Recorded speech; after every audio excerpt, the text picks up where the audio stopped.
Hey, welcome to our channel. My name is Brittany. And I'm Cognac. And together we're here to turn your sports picks into a cash flow. We are two sports fanatics who decided to team up together because we noticed that something was missing. Some black voices in the sports betting conversation, and we want to change that. Exactly. We're here to bring some flavor and some insight to the table. I'm your go-to for everything sports, book betting, and all. Whether it's the spread, the money line, or those sneaky prop bets, I got you covered. So, we kind of want to break things down in a way that makes it easy and fun. Now, let's be clear. We're not promising you'll hit the jackpot every time. We can't guarantee a win just because that's just how sports is. But we're here to break things down and just add a little more spice to your betting game. So let's do it. Welcome to the crew where betting is lit and the vibes are always on point. Make sure you hit that subscribe button and join us on this journey. So without further ado, welcome to the show. Let's go.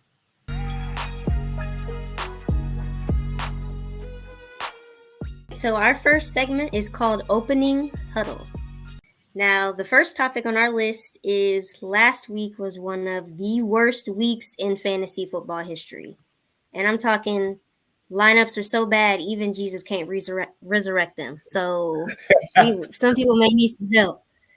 So, it's like for me personally, I had Dallas defense and I had -1 points. And then I had Pacheco out on IR and everything just started falling apart. So what do you think about that? I'm not in the fantasy league at the moment, or per se, I do a lot of fantasy sports, just DFS and all. So, it's a lot of over and unders that you would expect on player props. They did not go. However, like, CJ Stroud, 2 passing touchdowns. I mean, they won by the expected amount total and things like that. He didn't throw as many touchdowns. He was one shy. And there's a few other players that underperformed more because of injuries, like Joe Mixon, of course. Joe Mixon. I think I had 3 fantasy points in it. It's so upsetting, especially when I lost by 2. Yeah. Okay. It was like just hang on for a little bit longer, sir. Just hang on for a little bit longer. Another thing that's hot in sports right now is Bryce Young. He is now quarterback number 2. Do you think the Panthers are going to be better with him taking a step back or what? Or is it the Panthers organization that's the problem? I had this discussion with somebody else the other day. The Panthers organization obviously is the problem. I feel like it's either they overuse their players or don't know how to use them at all. Like Cam Newton was, I feel like, 31, you turn your quarterback into a power back. You were supposed to sign power. You're supposed to get your power back. I feel like his career to have more longevity. I feel like, even though he was that guy, he wanted to be that runner. Of course, yeah. You got McCaffrey. He got out of there before things got, very bad. Look at Baker. Baker was in Carolina for a while. Yeah. I forgot McCaffrey played for them. He got out quickly. Yeah, so it's more like that. But I'm not finna just bash the organization though. Bryce has obviously got to be better. He still has a young career. And the fact of what's going on in that pocket, if you don't get him from back there, y'all first round of investment ain't finna have a long career. So to sit him is in the best interest of both him and that team. Because Andy Dalton comes in, he's got a track record of success. Not saying he's former Super Bowl winner, but he does have veteran starting experience. Mm-hmm. The season is still young for that organization. Maybe he gives them a better option as far as in, just maybe he gives them as a better option to win now. That season is still young. You're obviously saying with that change, I would say you're not tanking. Yeah. You're trying to see what's the best option, what's the best combo. And maybe it's some ball placement issues that you feel like the Red Rifle can do better. Yeah. So I'm not saying like it's an organization thing because that team is not good, as we can see. Like that team is not good, especially on the offensive side of the ball. Mm-hmm. But at the same time, like it's something in him. Maybe he needs to, take a couple weeks off, take a step back, watch the game from another level, see how the Red Rifles running the game. Because of course he's not him as an athlete. Like we know Bryce Young's got better mobility, he's quicker and all that. Maybe you can see where his reads are going in the offense, what he's doing, and you can improvise with that on your time. And like I said, the season's still young. You can come back down the line and save your team. Who knows? It's still early, so it's a good thing to watch out for. Yeah, I don't think it was fair in the beginning just because he was brought in to save an already tanking organization. So that was just a lot of pressure. So I think him taking a step back will give him time to recoup and get his mental state correctly because I'm sure his mental health is just down the drain right now. But there's a lot of Yeah, people giving him positive encouragement words saying it's not his fault. So I'm hoping he uses this time to really figure out how to improve his skills because he's like the last in passing yards in the league, and that's not his fault. yeah, that's not his fault. You see what the Saints did to him week 1. I don't think they scored at all. Not even a field goal. I know, and normally the Saints don't play like that, so it's like, is it the Saints getting better, or is it just the Panthers are that bad? Obviously, the Saints are getting better, but the Panthers look like they're just that bad. Yeah. But what was the game? The game last week wasn't. I mean, I feel like it wasn't the closest the scoreboard said. Let me see what the score was. Who did they play last week? The Chargers. You had Dobbins run. You had Dobbins go for a field day, and you had Quentin Johnston looking like Megatron. Making him look like he is great. 2 touchdowns? Nah. Mm-mm. That's not Yeah, nice. so I mean, who knows? Maybe I feel like it's an early season. Quentin Johnson could be like that, but as we know, Carolina's not a good team, so you know it wouldn't be. We have yet to see. He bailed out, Yeah, but he bailed because it out. was But 26. one of those touchdown catches that Quentin Johnson had, he actually bailed out on Justin Herbert though. It was Really? like he had to come back, readjust to the ball, and box the defender out.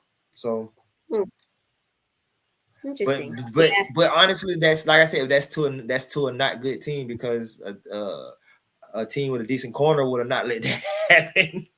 That's a exactly. point to throw a ball. He would have say you were playing someone with like a well-rounded cornerback core, like you're not doing that. Sorry, Exactly. you're not doing Score that. was 26-3. Bryce Young had 84 yards.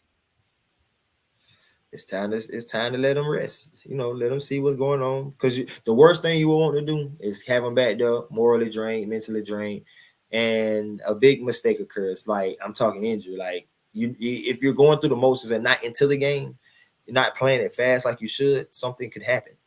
Hmm. And yeah, let's not get our first round investment hurt, Right.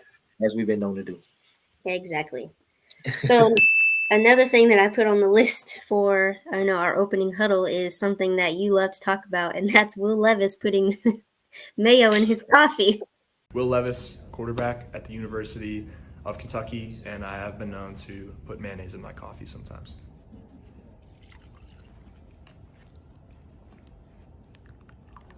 Oh, you get this. Oh,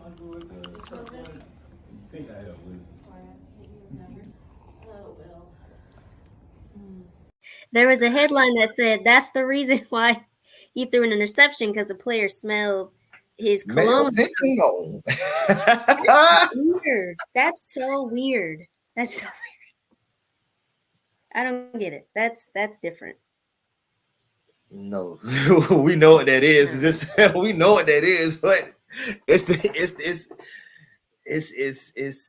eccentricness. Like I'm just saying, like as a quarter, me personally, I'm going through pregame stuff. I'm asking like these will be some red flags to me. Hey, what do you want to do? Where do you see your career going? I want to be a rapper. I want to do this. I want to do that. I don't know. That's when I started questioning. You got too much on your plate. What about this here? You start. I mean, it's nothing wrong with wanting to have extracurriculars, but players throughout history have always had Mhm. extracurriculars going on and things like that. Mac Jones, one of my more favorite players that he played for the Jacksonville Jaguars. He was a quarterback for Arkansas. He moved to receiver. During the pregame interviews, they were saying he wanted to be a rapper and things like that.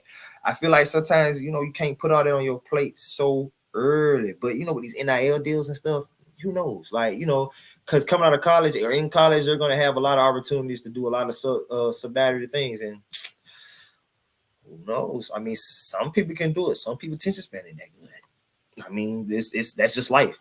So the fact of I'm talking to you and we're talking and you just hey, coffee, sugar, cream, yeah, mayo, huh? And you just pull it out and just Oh, what? Pause. What? Dude, that's just too. I feel like in that moment. Now I don't mind my quarterback taking chances.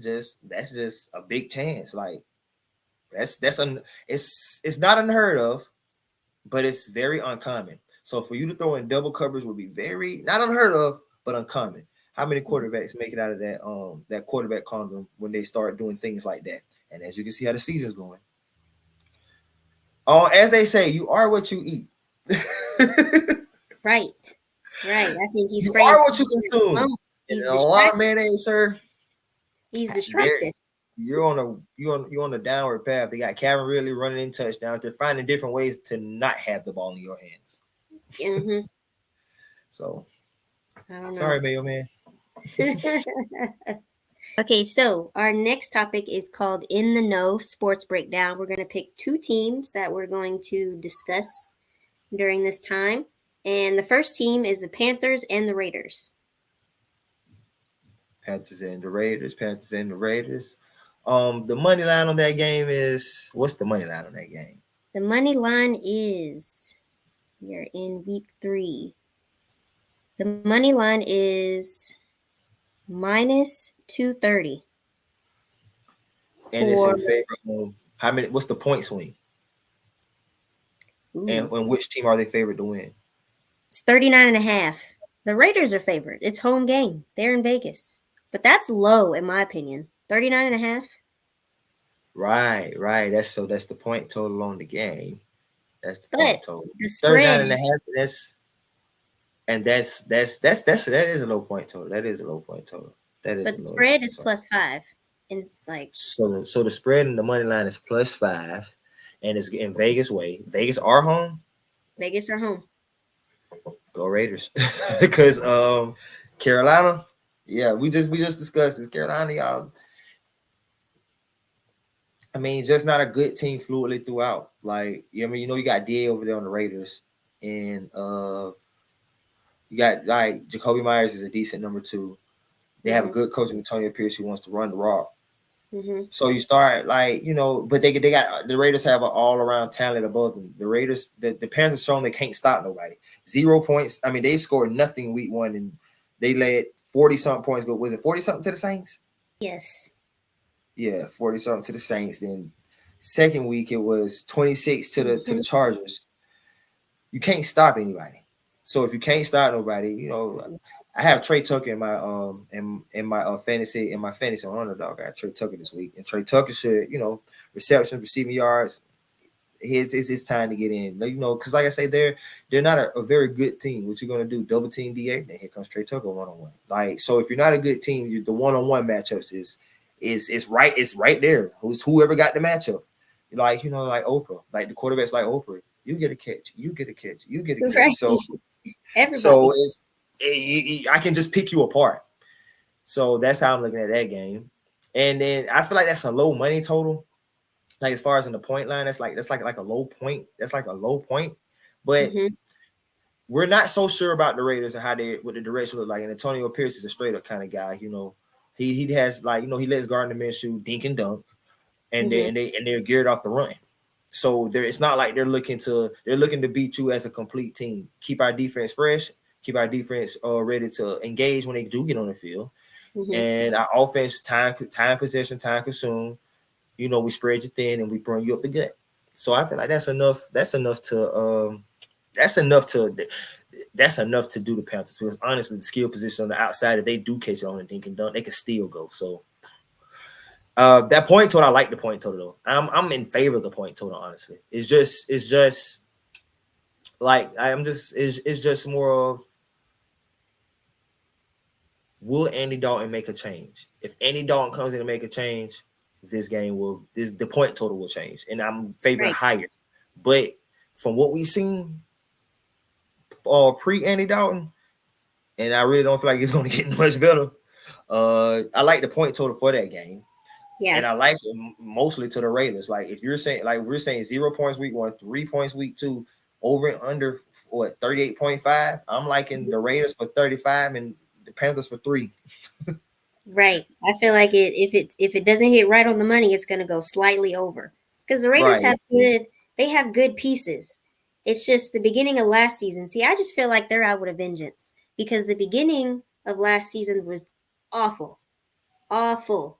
But then once, Pierce came in, they started winning. It just wasn't enough to go to the playoffs. So I just feel like this season is different. Their mindset's different, and I think it might be a blowout. By the time Pierce came to prominence, it was already a lost season for those Right. guys. So Yeah, lost cause. it was more of a coaching. It was more of his coaching interview. Mm-hmm. But I don't think they found nobody more deserving. He's got a good philosophy on that team. So kudos to him. I agree. Did you see that the catch that Devontae Adams had with his ballerina toes? Just throw him the rock. Only good things can happen. And they showed the replay on the video board, and John Harbaugh has thrown. Yeah. That is a veteran for sure. That is a veteran catch. He knows how to control his body and his feet. That was beautiful. Yes, it was. It was vintage Devontae Adams. People thought he fell off. I mean, he fell off. Just it's gonna take a minute for him and Gardner. Gardner Minshew wasn't really. He's not a bad actual quarterback. He just don't push the ball. He doesn't have the arm strength and I ain't gonna say the moxie, but the arm strength to push that ball down. He's not your Anthony Richardson. He's not your Patrick Mahomes. Like he's more of a. He's a Drew Brees mode. He's a dink and dunker. Like his arm has never been his game has never been to launch it 50 yards, 60 yards, 70 yards downfield. But his game is to like Drew Brees you, dink and dunk you. I'm gonna throw it 50 times this game, and it's all gonna be short completions. His skill positions are supposed to make the play. So yeah. Mm-hmm. That's how it goes. So our next game is the Cowboys versus the Ravens. The Cowboys are at home again. The Ravens are 0-2, and the Cowboys are 1-1. What you think? The point total for that one's like in the upper 40s, ain't it? The total is 48.5. Yeah, I see offense. But the spread is -1. Spread is -1. I mean, this game, you see offense. It screens offense just because of names. Dak Prescott, Lamar Jackson, CeeDee Lamb, Ezekiel Elliott. Like, it's heavy names on the offensive end. Good names on defensive end, too. Got Roquan and Kyle. Good young uppercomers. Odafe from the Ravens as well. Matabuike in the middle. Cowboys, you already know about the Cowboys. You got Diggs, you got Parsons, you got Deron Bland. Deron Bland is hurt, isn't it? You have DeMarcus Lawrence. You have a few of those players actually. You got marquee names. But usually we have a star-studded field. All point totals, big plays, splash plays happen. So I can see that being a decent scoring affair. 27-21, 30-27. I can easily see a field goal split in that game. Because with that point total being the spread being 1, what you're trying to tell me, they're gonna win by safety? Very unlikely. Who are you in favor of? The Ravens. I feel like they're desperate. Absolutely, desperate for a win, and I don't even feel like they have a bad defense either. Maybe desperate is a harsh word, but no, they desperate. Yeah, desperate. Because who wants to go down? You're a playoff team, supposed to be a playoff contender. You're really like the only team they thought in the AFC right now that could see Mahomes, like that just could see them in the postseason. And y'all 0-2. y'all, it's like y'all need that win. And then I'm looking at numbers on things, and they're like, they don't see Derrick Henry a lot. And I'm like, what's wrong? Like, if I'm trying to win a game and win the game, the king, Derrick Henry, like it's him all day, every day. Right. Now Especially that red zone. I wonder if that's because Lamar likes to run the ball. He does, but they have him under on attempts as well. And I don't see it's like some things got under on attempts, but I don't see how, because like the Cowboys got a ferocious pass rush. It's not like he gonna have all day to look downfield. So it's either drop back, look, and get out, or just give it to the king. Yeah. And then the same for the Cowboys. They're coming off of a terrible loss from the Saints, just because they got in Dak Prescott's space just a little bit, just to make him nervous. So I feel like the defense is like, all right, we're coming back with a vengeance, because we want to remind people that we got a top tier defense. This is true. I don't know which one would be more, because I mean, even over there in that division, you got Philly, you got the Giants. Well, we already know what the Giants said. You got Philly, you got Washington, we got Dallas. Y'all going down 1-3 and letting Philly and Washington be a top tier? I don't know. That's gonna make y'all look suspect as well. Exactly. And everybody, so hey, it's a tale to be woven. That's definitely a game to watch. Okay, so our next segment is Sportsbook Spotlight, and we are going to talk about Underdog. So tell me what you think about Underdog. Why is it your favorite? As far as the fantasy sport and the pick 'em app, Underdog does. Underdog is different than a lot of apps. They have chili peppers. When a status. I ain't gonna say the probability is too high. It's just they allow you to bet on higher odds per se. The peppers do, and the higher multiplier. Because sometimes like you can have a stat where you feel like, oh, it's gonna go more than what it says. So it's a way of sliding the line. And I know that I see they have that feature too. You can slide the line. You can slide the line, like say they have it set here at 57. You might want to take it lower on an option, but that's after you have to learn how to build your tickets, things like that. But it's a good option for beginners to learn with the basic props they have up there, and you get familiar with players' names, things like that. And they also have a promo code if you use the promo code. For instance, my promo code is Cognac. If you use the promo code, you'll get a deposit match bonus, things like that. It's a way to increase your odds, and make sure you stay there a long time. Right. And it's not, you don't have to put, as long as it's a whole dollar value or over a dollar and a whole dollar value, you can place how you want. You can put $20 on there at once and bet for 20 days at $1 a time. Or you can bet all 20 right there.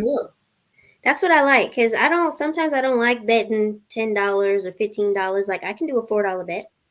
I can do a $3 bet and win some change just to, stack my balance up. I don't have to win big all the time, but right. I can make like you want to see it as a passive income thing. A strategy. It's a game. It's a game within a game. Yeah, exactly. And one thing I really do like about Underdog is they give gimme picks. Like this week, they got 0.5 total yards for Aaron Rodgers. We already know he's going to get at least one passing yard. They got 0.5 total yards for CeeDee Lamb. That's a gimme. They got a no sweat bet. However, that's a $10 max. Like, I think you can bet up to $10 to get your money back if you lose. And then they have a 30% profit boost. So you can make your picks, put that discount in there, or that little gimme pick thing, and get 30% profit boost on your winnings. Like, that's a whole bunch of money.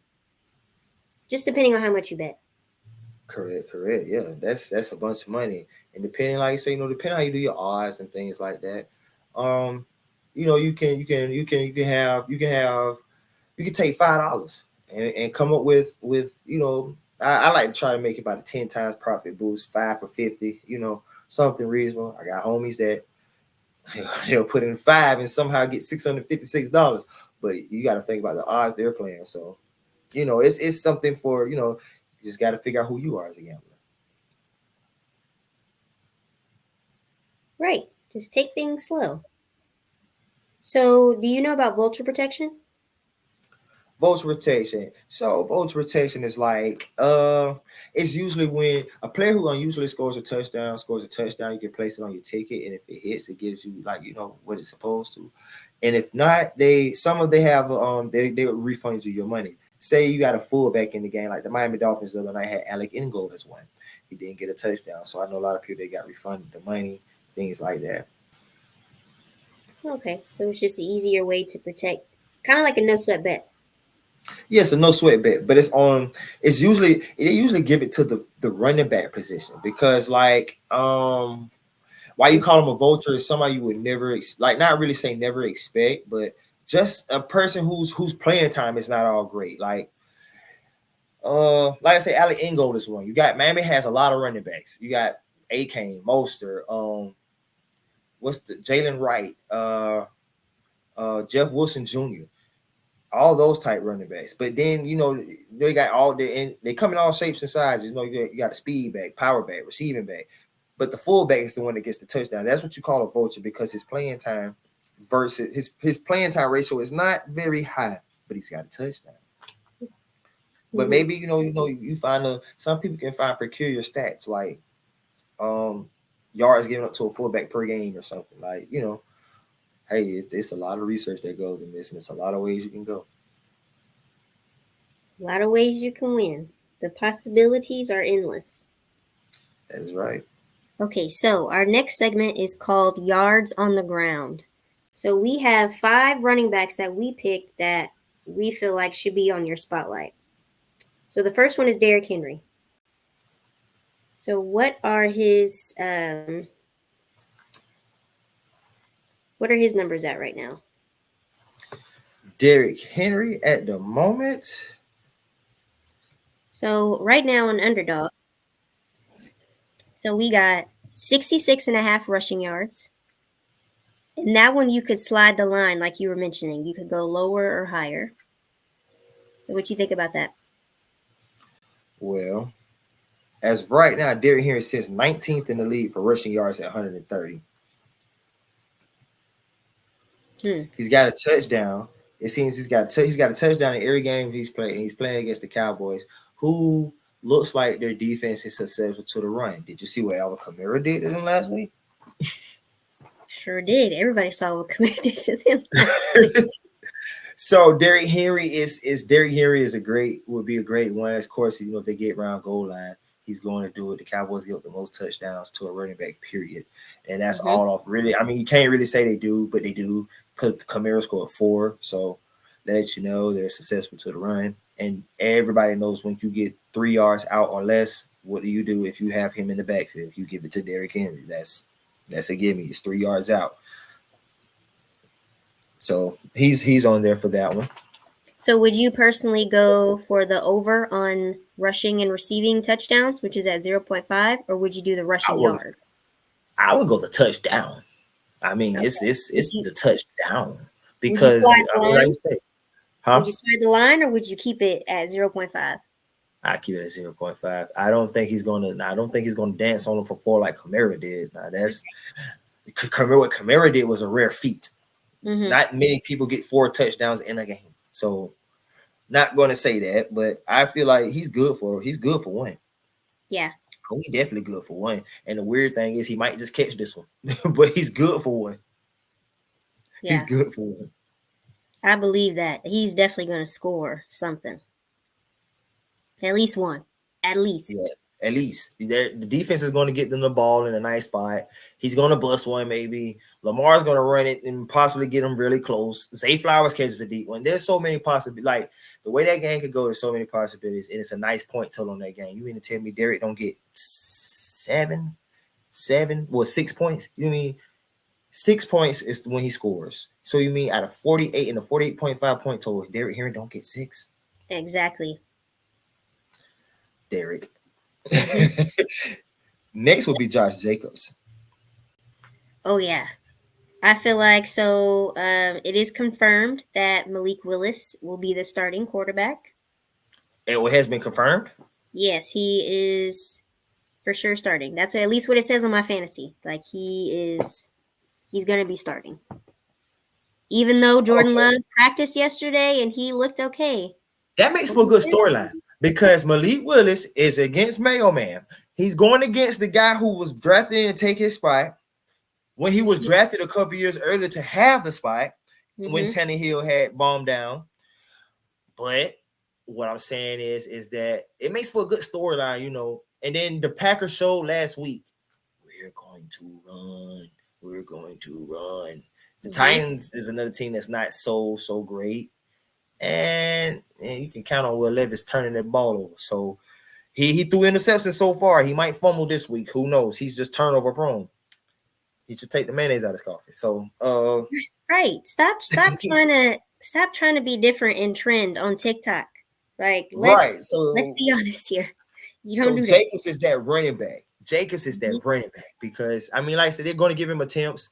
He's obviously inside the game plan. That's what they're going to do. Josh Jacobs. That's what they said. Josh Jacobs. That's what they got. Josh Jacobs. Yep. That's why they signed in the free agency. They knew. I don't know if they knew of Jordan Love. They just knew they had a replacement, or you may say an upgrade. Some say upgrade for Aaron Jones, but that's what you know. Yeah, it's crazy. The year before last, he was the leading running back in NFL. Last year, he didn't do so well just because the Raiders started with Jimmy Garoppolo and things went downhill. So I think with him being on the Packers, that was just a great fit for him. And then he had Jimmy Garoppolo's like, Josh Jacobs more of a pounder. He can catch the ball in the backfield. He's got decent hands, but he's a pounder. If you get down early, as the Raiders did last year, you can't see that value. They got to throw now. His value is diminished. So third, speaking of passing backs and things like that, third back, A-Kane. I like him. He's been consistent. I have him on one of my fantasy leagues, and he is my top person. They have him at 69.5 rushing yards or 96.5 rushing and receiving yards. I would go the 96.5 rushing and receiving yards. That Miami defense does. I mean, that Miami offense does a lot of touch things. Like, you'll see the quarterback get the ball. He flips it to somebody real quick. They count those as pass yards sometimes. So you don't know if it's rush receiving. It's just however the play lines up in the backfield to keep it simple. However it lines up, we know A-Chain is acceptable to a lot of touches. Tua's down. That's major. So your QB1's down. Not to say you don't trust your QB2 to let it go like QB1, but QB1 is QB1 for a reason. Right. So QB2 coming in the game, you're going to tailor your game plan to a lot more per se passes. I mean, not passes, but either short passes or volume runs. And so far throughout the season, A-Chain has shown he can handle a load. He definitely can handle a load. He can handle a load. I mean, and then he's not going to be alone. Like, they're going to figure out how to get it to Tyreek. They're going to figure out how to get it to Waddle. It's not like he's just going to be, like they're just going to like back in the day, they just, hey, you're going to run the ball all game. No, he's not going to go through that. He's going to have times where, that, and if he catches a screen or something out of the backfield, he can take it. Like he's fast. He's so fast, he make fast people look not fast. Yeah. So that's that. Because during Jacksonville, with the rushing yards was 24 yards, and with the Bills it was 96. And he's going to receiving 76 yards with Jacksonville and 69 with the Bills. So that 96 was it 96.5 rushing and receiving? I kind of like that pick. I like it because he's gonna break. He's gonna bust. You know what I mean? He's gonna bust. Like he's just a big play waiting to happen. A-Chain is a big play waiting to happen. But the fourth running back, Pollard. Tony Pollard should be. Who are they playing? They are playing Green Bay. Oh yeah, okay. I feel like he's been consistent. It's who you have on the center. What makes me feel he's a running back to watch you're going to want to keep the game under control. Green Bay is going to try to control the game itself. So I see a lot of I see somebody's going to dominate the game time possession. Either way it go, if you have to throw it out the backfield, Pollard is a good option. Yeah. And I would rather you throw it to Pollard than trying to throw it downfield to anybody, because you going downfield doesn't look too well right now, Mr. Levis. Mr. Mayonnaise Man. Yeah, Mr. Mayonnaise Man. I don't understand. It's just but Pollard is somebody to watch. Yeah. Polaris been had about 12 plus catches each of the past 2 weeks. I mean, not catches, 12 plus rushes. And I know he's got a few receptions in there, so he's very he's more than likely to do that total again. They're going to figure out different ways to keep Levis from having to have the ball all day. Right. So do you think you would pick him for rushing and receiving touchdowns over 0.5, or would you go with the 62.5 rushing yards? What was the first one? Over, or the line is 0.5 rushing and receiving touchdowns. Well, let's look at the stats. Let's see what Tony Pollard has done this year so far. As far as in touchdowns, I'm one of them people that believes in you're a main marquee player. They're going to make sure they get the ball to you in certain situations. Mm-hmm. Has he scored at all this year yet? He scored 1 touchdown. It was on the ground. It's on the ground. He scored it. Matter of fact, he scored it against Chicago. First game of the season. He's had 17 carries, 16 carries, 62 yards first game, 82 the second game. He's had 5 catches for 40, 3 catches for 12 in both games. Coincidentally, the Titans have lost both games 24-17. What are the odds? That's coincidentally he's lost both games 24-17, whether it's home or on the road. So it looks like they're always a step behind. Mm-hmm. And I will go, Pollard 40. What do they give him on rushing and receiving? 84.5. I will go that 84.5 on rushing and receiving. Mm-hmm. Because each week as I look here each week, he's had 62 first week, 62 receiving, 40 rushing. 62 and 40, that's 102. Mm-hmm. Last week as a runner, he had 82 receiving. 82 rushing. He had 12 receiving, that's 94. The line is at where? It is, the total points is at 37.5. No, Tony Pollard's stat line for rushing. 84.5. So each week he's went over that total by a considerable amount. But don't the Packers have a good defense? The Packers do have a great defense, but because of the fact they're going to run the ball as much, I feel like their game would be more slow and subtle than a lot of people see. What's the point total? 37.5. For the Packers and the Titans? Yeah, I feel like that's reasonable. That's reasonable. They see it 17-17. You're going to try, like, the Pack and the Titans are consistently around 17. Yep. That's it. That's their number. So if that's the case, I can see Pollard doing a heavy dosage of the 2 touchdowns that it's going to take to get to that 14. Mm-hmm. Packers got a good defense, but he's one of those people who's pick your poison. Yeah, I think that's a good pick. And then we got 5th, Kamara. Mr. 4 touchdowns in one game. Mr. Quattro. Like, what did you have to drink before you ate? It's like he had that Michael Jordan juice. Finished? Great speech and all, Doc. You had him riveted. But didn't you forget something? What? Your secret stuff.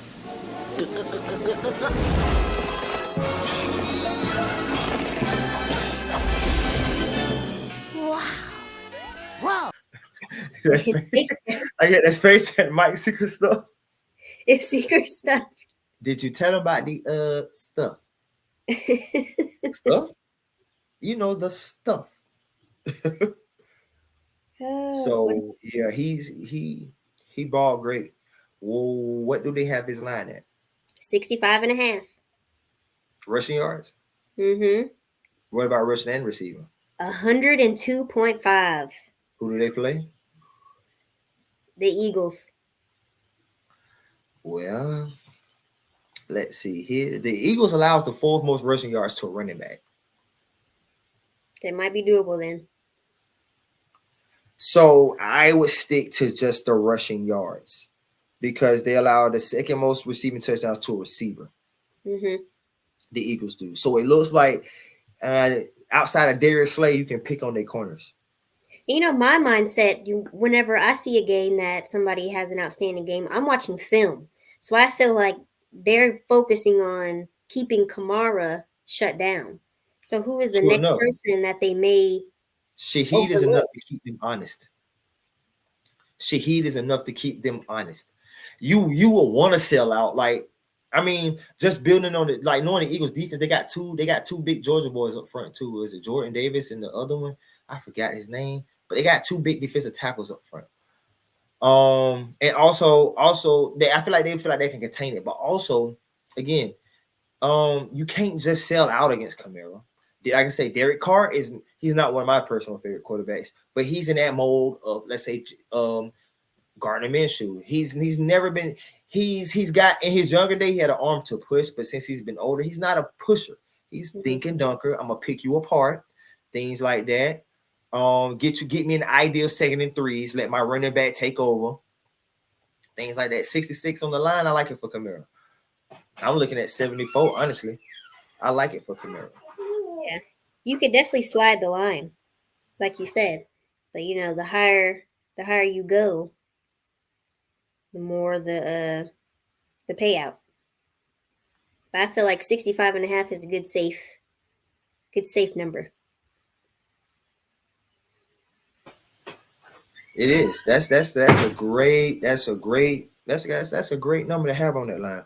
Mm-hmm. That's a great number to have. I feel like he'll get to the next level and make some things happen. If he get in the open field, he's big enough and loose enough to make things happen. So. Mm-hmm. All right. So our next segment is called Lockdown Lines. We're going to talk about defense.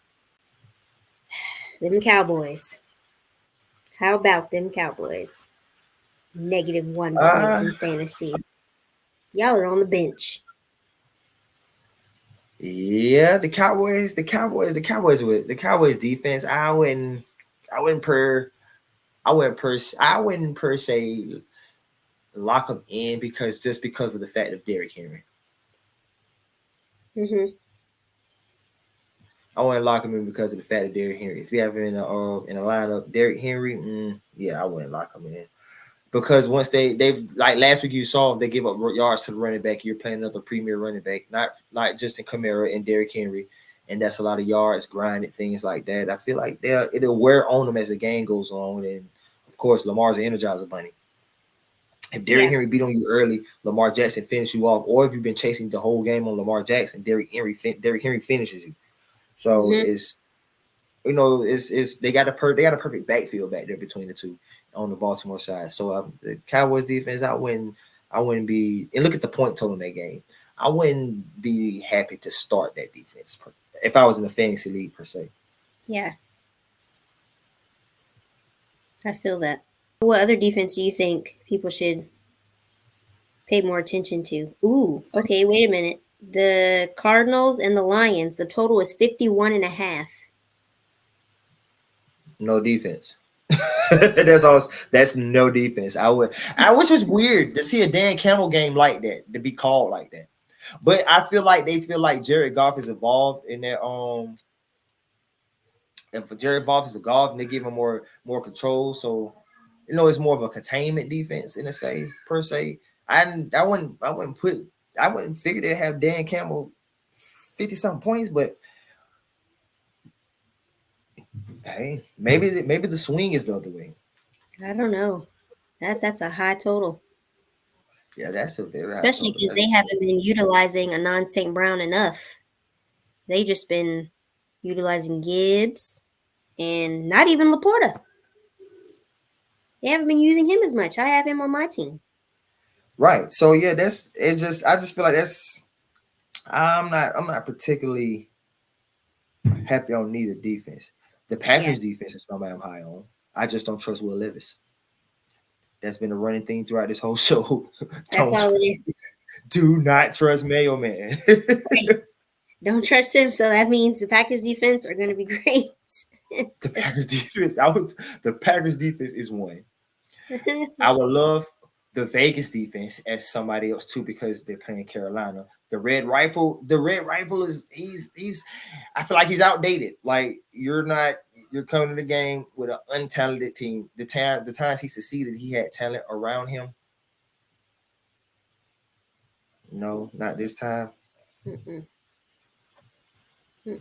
You know, I'm a Raiders fan, but I personally don't have any faith in the defense. They just let me down too many times, so I'm just hoping things start to change. Yeah, I feel like it will. I mean, it's Carolina. Like, yeah, I'm not That's the trying to only say reason that like it's the Carolina. bottom of the bottom, but I feel like that's if it's a time to tweak your defense and it's time to see what's up and things like that. Now is that time. It's your Like, time to shine. Now it's that time for you to do that. So Right. Okay, so our last segment is called In the Zone. Our high confidence picks, these are the receivers that we are pretty confident about going into week 3. So number 1, your favorite, since we are on the Raiders, Mr. Trey Tucker. Trey Tucker, that's my guy. Underdog right now has a 1.5 for receptions. I would take either that one or the 17.5 receiving yards. That is a gimme pick, right? Either one. That's a gimme pick, honestly. I'm going. against Carolina, I so kind of want to slide the line on that one, just a little bit. So slide a little bit. If he slid it, I would slid it to 2.5, but I wouldn't go no higher. Yeah, I give him three solid catches. Yeah, 3 solid. I give 3 solid catches. But for as of right now, if you're not familiar with sliding the line, I would just 1.5 in.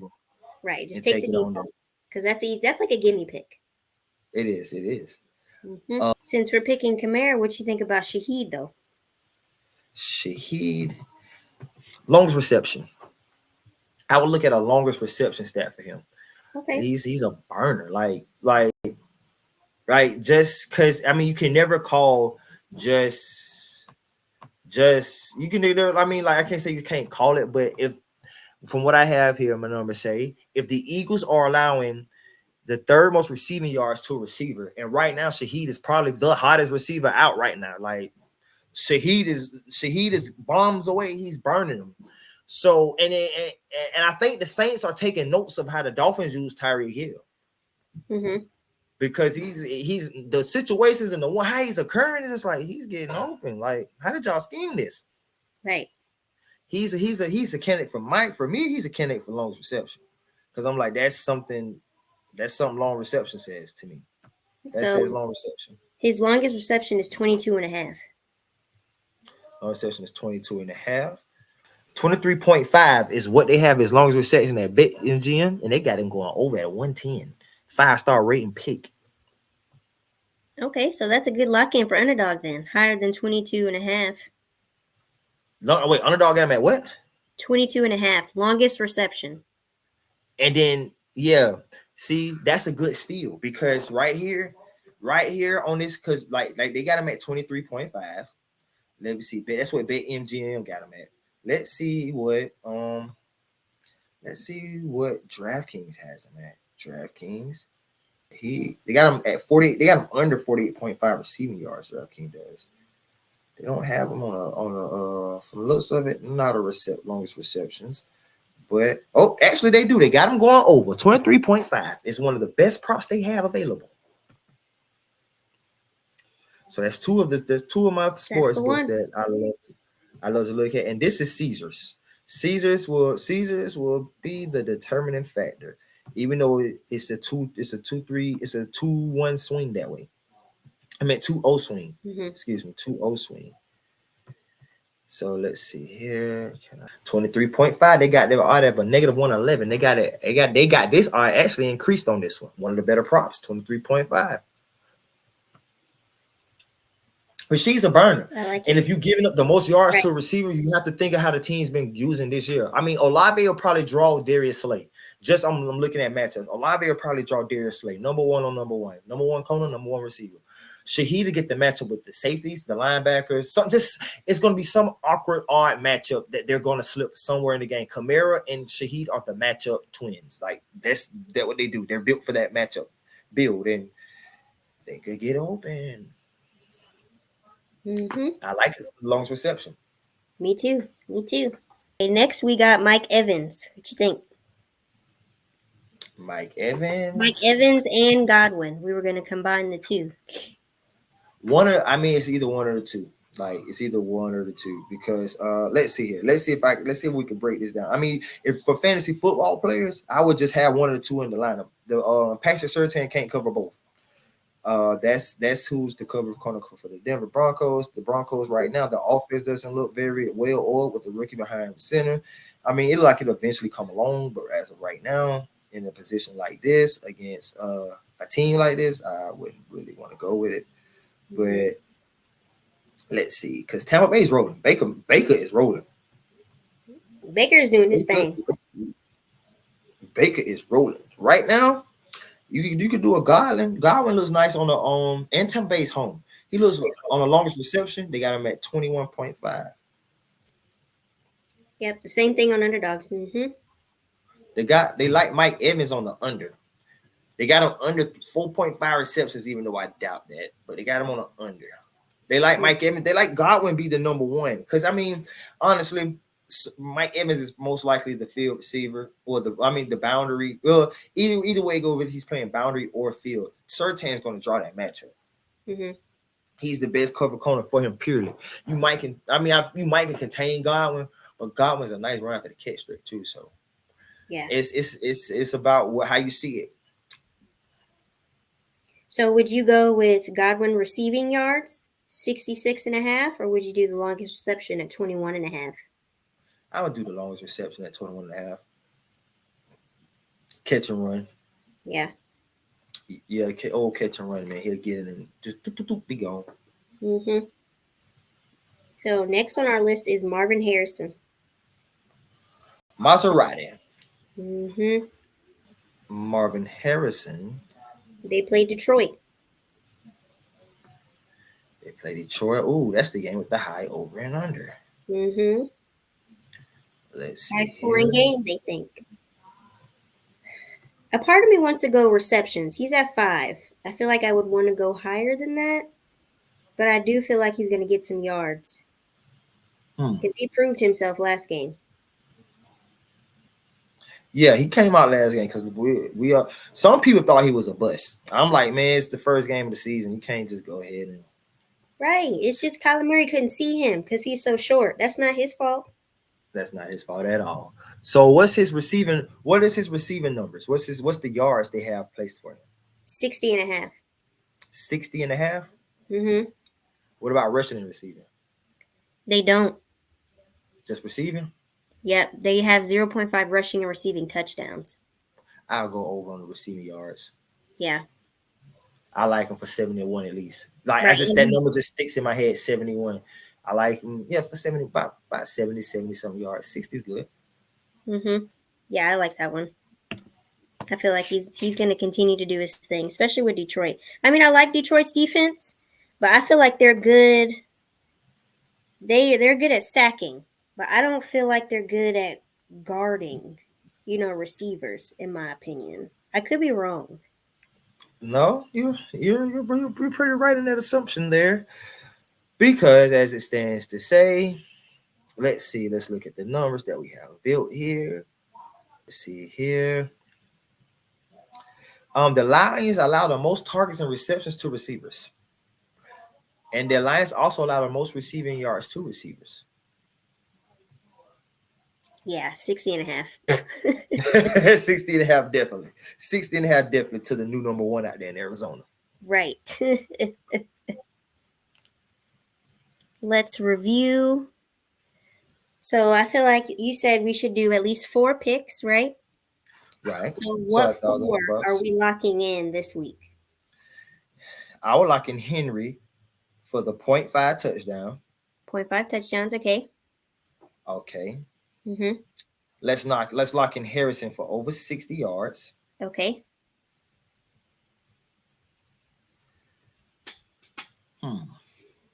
What's somebody you like? What's somebody you like? From all those lists, what's somebody you like? I like Shaheed. Shaheed over the 23.5 receiving longest reception. I like that one or A-Chain. I'm kind of stuck. Okay. Shaheed. Let's not forget Trey Tucker. Oh, that's a gimme. Ooh. So right now we have 4. We got Henry, Harrison, Shaheed, Trey Tucker. Also, well, I'm a let's add an extra one there, because you can either choose this Harrison one or this other one. You say you liked the A-Kane one, right? Mm-hmm. We'll put the A-Kane one in there, 96.5. Mm-hmm. A-Kane. You can either choose A-Kane or Harrison. If you're going to make it a 4-man bout, choose A-Kane or Harrison. But Trey Tucker, Shaheed, and Henry were pretty locked on. Yeah. Henry's going to get that touchdown. You better believe that. Shaheed is a big play threat ready to happen. And Trey Tucker is consistent as the sky above. He'll catch you 2 catches. Simply. Right. Mm-hmm. So if we put in a $5 bet, what's our payout? So let's see. Let me place this in. Let's see what we grab. We had Henry going 0.5. Trey Tucker, higher than 1.5 receptions. Shaheed. Yep. 22.5, longest reception. Who's the last one we said we want to do? Henry, Tucker, Shaheed. Marvin It's Harrison. Harrison or A-Kane? Which one you want? Ooh. Well, right now for A-Kane, he's got like these little things for around. It's a 6.9 average times 5. We're probably looking at, see, what's 6 times 5? It's like 30, 34.50. Okay. And that's with A-Chain? That's with A-Chain. Okay. So if we take A-Chain off and put Harrison, if I do a $5 bet, the winnings is $34.50. But if I put in the 30% profit boost, I'm winning $43.35 off of $5. Off of $5. You can also go to the flex, where if you get one wrong, I don't have the profit boost on mine. You'll get $20. So that's turning your 5 to 20, and you might miss a pick. But hey, that's $20 if on you, a $5 pick. That's right. So you can't beat that.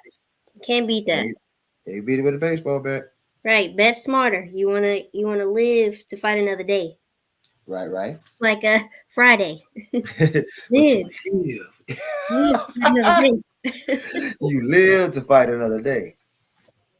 Alrighty. Would you like to give the closing remarks?